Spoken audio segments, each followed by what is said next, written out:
মনের মানুষ ঠিকই পাইলাম, কিন্তু মনের সাথে মিলল না। মানুষ এতটা ভালোবাসা দেখানোর পরও কিভাবে বদলে যায় বুঝি না। কিছু মানুষ শত চেষ্টার পরও কারো প্রিয় হতে পারে না। আজকাল মানুষ মানুষের ইমোশন নিয়েও মজা করে। ছেড়ে যাওয়ার ইচ্ছা থাকলে কখনো কারো ভালোবাসা হয়ে এসো না, কারণ পেয়ে হারানোর কষ্ট সবাই সহ্য করতে পারে না।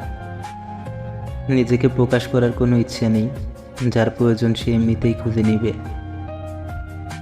মন, তুমি কেন কাঁদছো? এই পৃথিবী এমনই হয়, মানুষ ভালোবাসার চেয়ে কষ্ট দেয় বেশি। জীবনে যাকে সবচেয়ে বেশি ভালোবেসেছে সেই মানুষটাই সবচেয়ে বেশি কষ্ট দিছে। আমি একান্তই আমার, আমার কেউ নাই, আমিও কারো না।